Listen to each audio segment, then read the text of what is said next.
السلام عليكم، مرحبا بكم معنا في فيديو جديد. في هذا الفيديو غادي نتعرفوا على جرثومه المعده اولا الجرثومه الحلزونيه اللي هي كذلك كتعرف بجرثومه المعده، اللي هي واحد اشهر مسببات قرحه المعده والمشاكل ديالها. فنصف سكان الارض تقريبا متصابين بالتهاب البكتيريا الحلزونيه اللي كنسميوها جرثومه المعده اولا كذلك الجرثومه الهضميه، عندها مشكل الديجيستيون. هذا الامر هو اللي كيخلي البكتيريا الحلزونيه بيلوري هي البكتيريا الاكثر انتشار في العالم، اليكوباكتير بيلوري، ودرجتها منظمه الصحه العالميه على انها بكتيريا مسرطنه او احد مسببات سرطان المعده.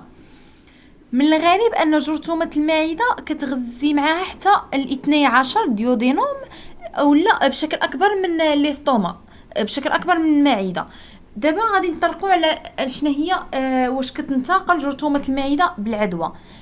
تقدر تنتقل بكتيريا بيلوري الحلزونيه من شخص لاخر عن طريق تلوث فموي برازي كيكون اوروفيكال روت، اي تلوث بالبراز اللي كينتقل الى الفم من خلال الطعام او الايدي الغير نظيفه.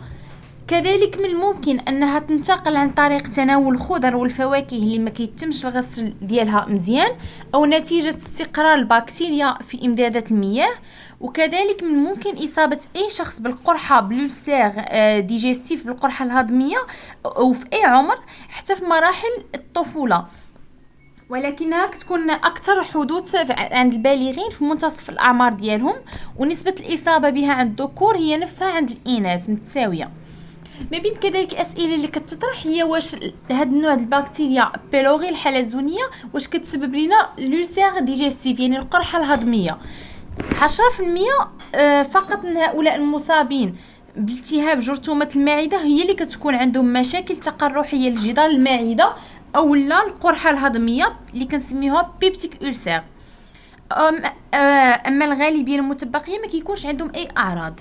شنو هي القرحه الهضميه؟ بزاف اللي كيسمى القرحه الهضميه اولا اللي كتسميه هي كالتهاب.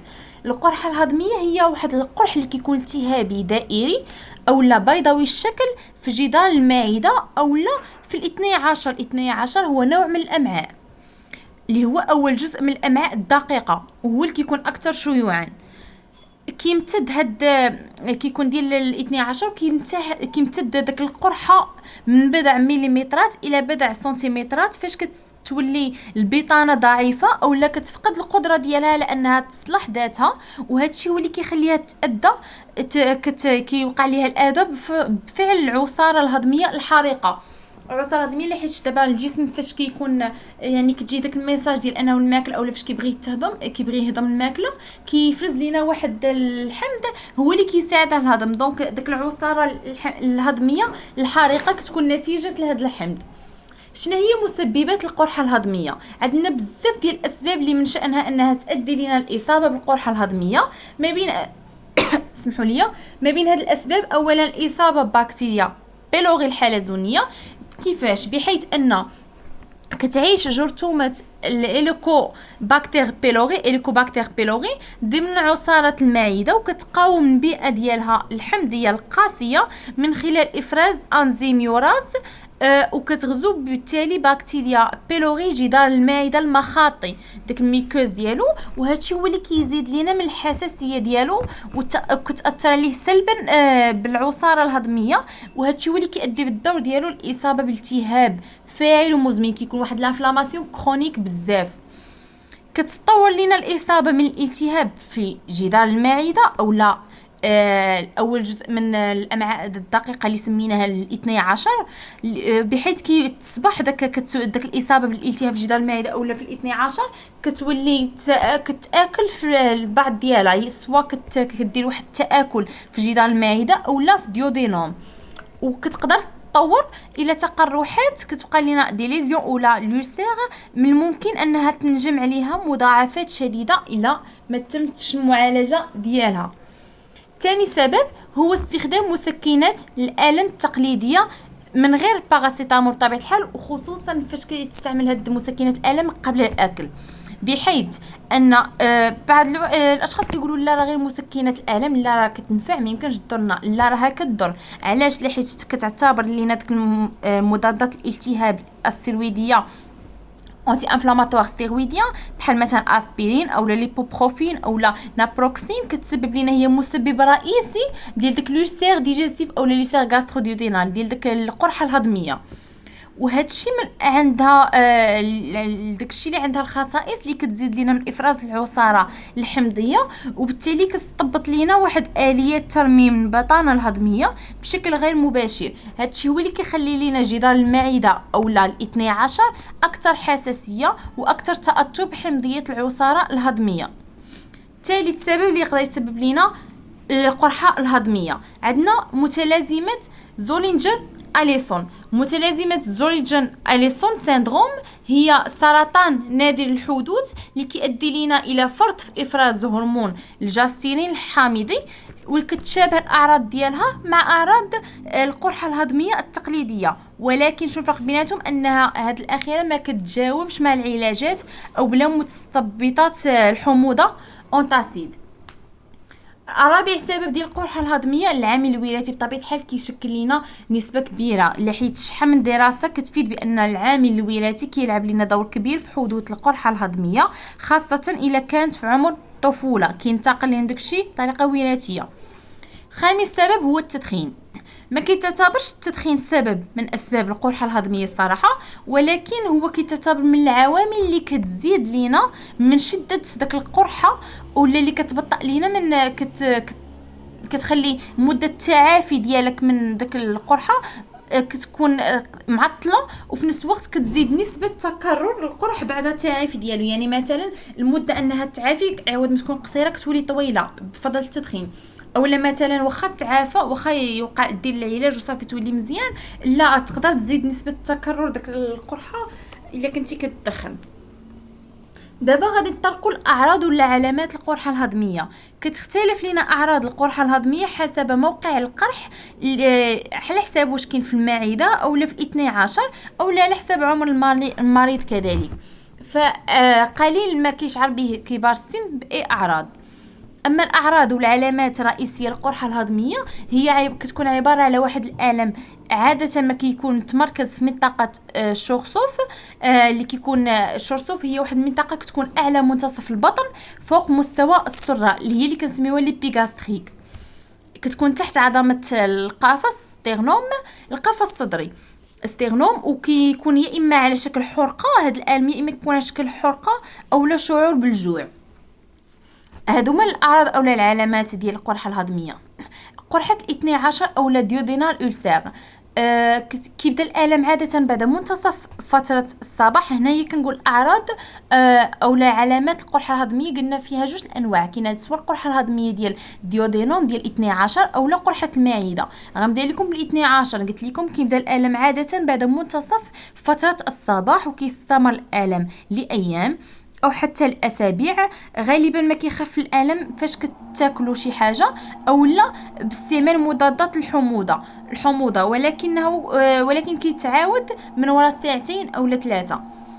كيميل داك القرحه ديال الاثني عشر الالتئام دون علاج، ولكن هادشي كيرجع للتمزق، كيدير لنا واحد التمزق وكتعود لنا واحد نوبه الالم اللي بالذات ديالها، وهكذا دواليك الى اتسيتيرا بزاف ديال النتائج. بالنسبه للنوع الثاني من القرحه اللي هي قرحه المعده لوسير غاستريك، كتكون على عكس قرحه الاثني عشر اللي قلت لكم في الاول. غالبا ما كيزيد تناول الطعام، يعني في الاول قلنا كيكون سبب الالم هو انكم ما كتاكلوش او الشعور بالجوع غالبا اولا فاش كتكون مضادات الحموضه. هنايا العكس، فاش كتزيد نسبه يعني فاش كتاكل بزاف راه هي فين كتزاد حده الالم في قرحه المعده، وكتأدي بعض الأحيان داك القرحة المعدية كتأدي لتندب وتورم الأنسجة، وهادشي هو اللي كيحد لينا من انتقال الأكل المهضوم إلى الأمعاء الدقيقة، واللي هو كيكون سبب كذلك في تكون داك النفخة البالونمون أولا الغثيان أولا حتى القيء، سواء الفوميسمون سواء نوزي سواء البالونمون اللي كيكون عندنا في المعدة أحيانا بعد تناول الطعام. يعني حتى كيكون هنا الطعام هو السبب، هو في جميع الاحوال الطعام هو السبب، غير هي في الاثني عشر كيكون الا ما كلتيش يعني شعرتي بالجوع هي فين كيجيك الالم، في حين في قرحه المعده كيكون الا كلتي بزاف هي فين كيجيك الالم. يعني كاين هنا جوج انواع متعاكسين. بالنسبه لمضاعفات القرحه الهضميه بطبيعه الحال اي حاجه عندها سلبيات بزاف. القرحه الهضميه في حال الا ما تمش العلاج المبكر ديال هذه القرحه كتظهر لنا مجموعه من الاعراض والمضاعفات اللي كتشمل لنا. اولا بين المضاعفات عندنا تغلغل البكتيريا في الجدار العضلي للمعده، والاثني عشر اللي كنسميوه بينيتريشن. هذا كيقدر يتكمل لنا التغلغل ديالها في جدار اعضاء اخرى بحال مثلا البنكرياس او لا الكبد، اللي هو بدوره كيحدث لنا الم شديد في مناطق اخرى من الجسم. هذه في حاله قلت لكم الا ما تمش العلاج ديالها، تم العلاج المبكر. ثاني مضاعفات ثقب تام في المعده او في الاثني عشر بيرفوراسيون، اللي كيكون وصولا الى جوف البطن، اللي كينجم عليه التهاب الصفاق او الالتهاب البريتون، وهو التهاب خطير اللي كيستدعي التدخل الطبي الطارئ.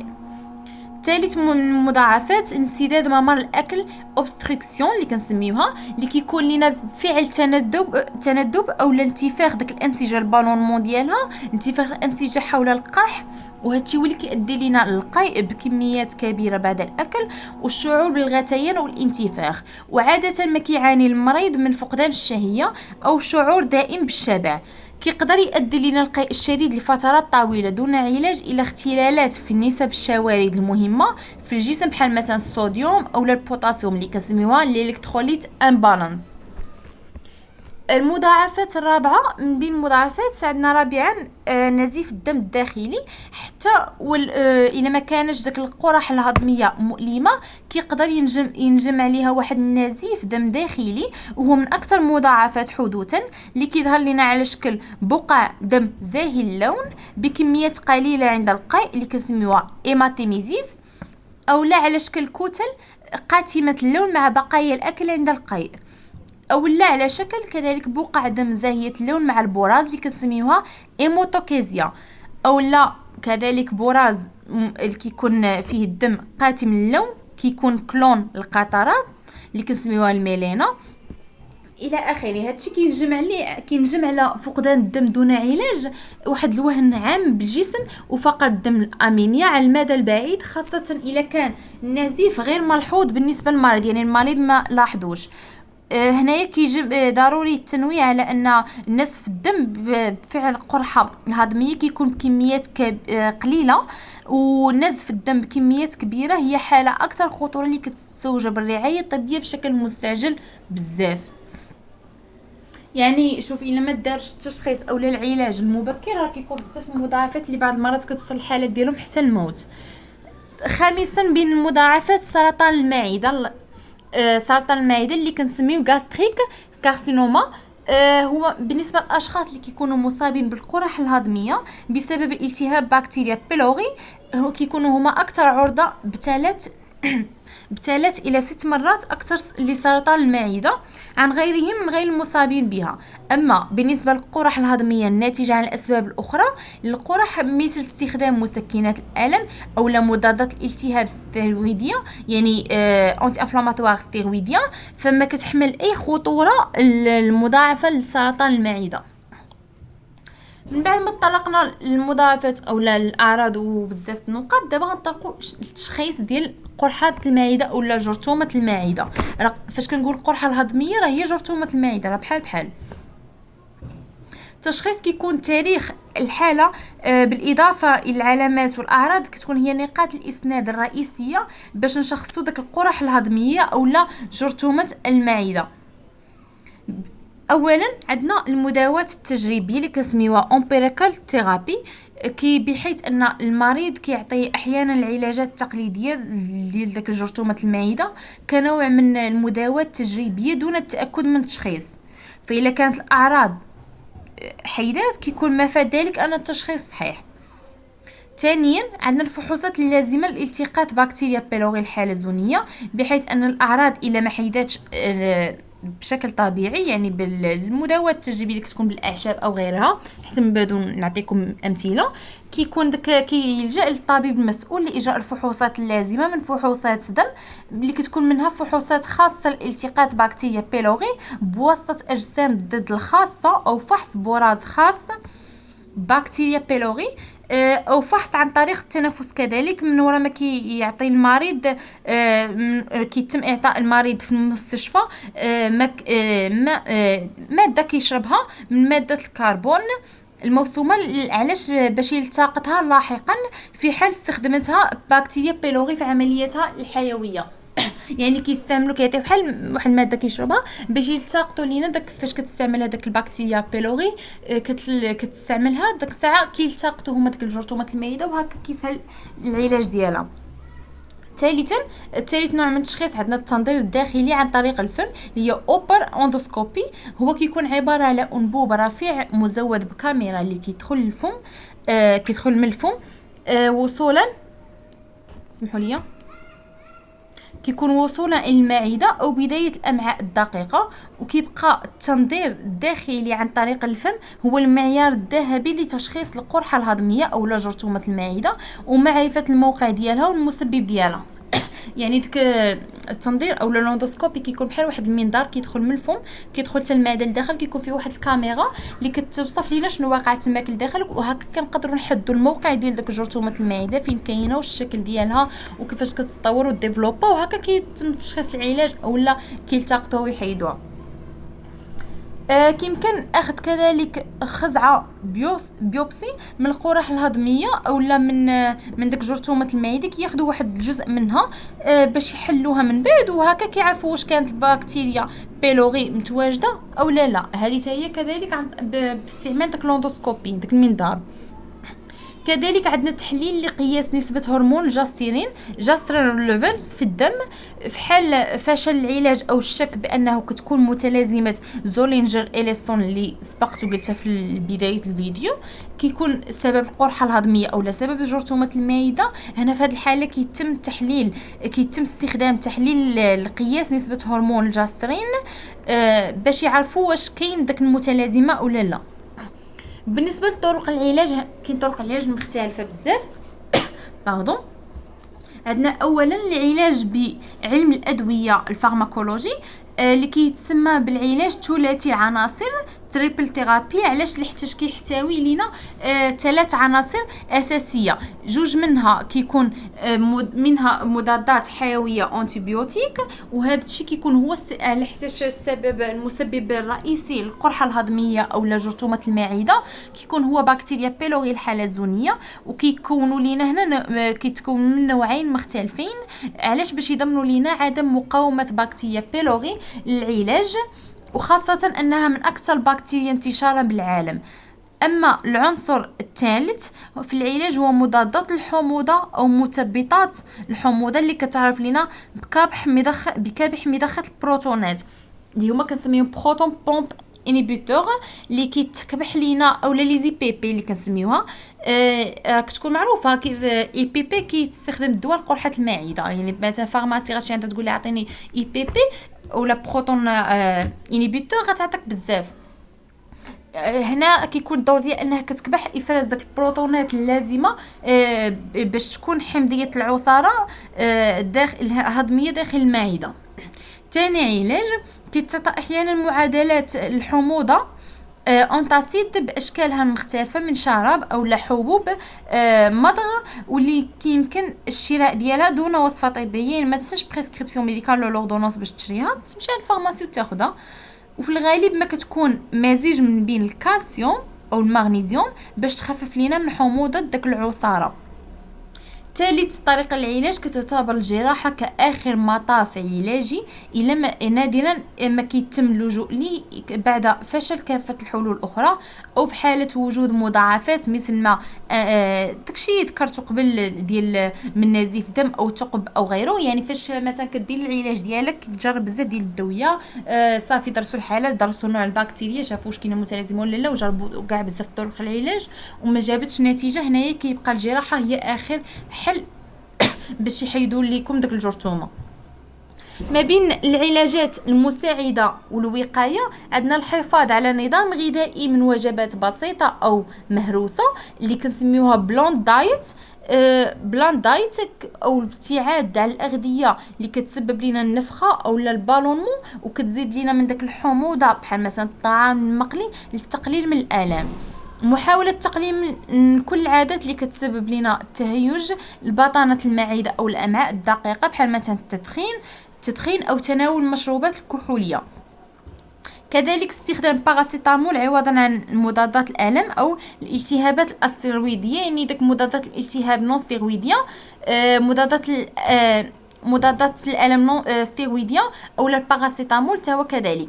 ما بين بزاف الاسئله الصراحه اللي كتطرح بزاف، كاين اللي مثلا كيقول لك باش نعرف انني انا واش مصاب بجرثومه المعده او لا. كيكون عندك الم حاد او مستمر في البطن، صعوبه في البلع، البراز الدموي او الاسود، راه تفاصيل ذكرتها في بدايه الفيديو، تقيؤ الدم او القيء الاسود الدامس او القيء اللي كيشبه لنا القهوه. هادو هما الاعراض باش تعرف واش انك زعما كتعاني من جرثومه المعده او لا. ما بين كذلك الاكل الممنوع لمرضى جرثومه المعده، ضروري كاين واحد الاطعمه اللي كتكون ممنوعه بحال مثلا الشوكولاته او الاطعمه الدهنيه بحال مثلا اللحوم، الزبده، الاطعمه المقليه بحال مثلا رقائق تشيبس، او الاطعمه الحامضه بحال مثلا صوص طماطم والحمضيات الى اخره.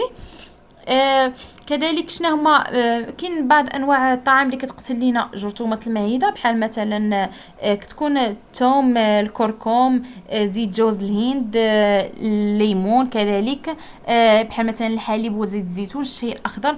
هادو صراحه بزاف. الا بغيتو كاين لائحه طويله، الا بغيتو ندير لكم فيديو فيهم مثلا العلاج الطبيعي كيفاش تقدروا زعما تعالجوا جرثومه المعده او لا الماكله مثلا اللي كتاكلوها وتقتل لكم جرثومه المعده، قولوا لي ونديرها لكم فيديو بحدا. هنا عطيتكم جوست دي زيكزامبل امثله اللي بغاها. كذلك كاين بعض الاسئله بحال مثلا جرثومه المعده واش كيتم الشفاء منها. في العاده كيتعتبر الشفاء التام من جرثومه المعده كيوقع عاده من بعد 4 حتى 8 اسابيع من البدء في العلاج. ومع ذلك فإن الأعراض كتبدا في التحسن خلال الأسابيع الأولى من العلاج، ويعني الأسابيع الأولى من وراء ما أنك تبدا تاخذ الدواء ديالك كتحس بالتحسن، أو لا 4 الأسابيع حتى 8 أسابيع كيكون العلاج تام. الا اللي قلت لكم كيكون شي مشكل داك الساعه اللي كيلجؤوا للجراحه. كيفاش تقدر تقضي على جرثومه المعده في المنزل؟ هذه غير نقطه نطرق لها، حيت كاين اللي كيبغي يستعمل، كاين اللي كاع ما كيبغي الدويه او لا داكشي يعني بقرض البال هكا الغيجيم ولا هذه، يعني كيبغي يقول ندير انا داكشي في الدار. كاين مثلا هنا غير هي مجرد نصائح الوقايه بحال مثلا تجنب الاطعمه اللي كتكون محفزه لحموضه المعده، الحد من تناول الاطعمه المقليه كيف قلت لكم، تجنب اللحوم المصنعه، تناول مكملات البكتيريا النافعه المناسب بطبيعه الحال هنايا من وراء استشاره الطبيب، شرب الشاي الاخضر، تناول العسل بشكل دوري، وتناول زيت الزيتون.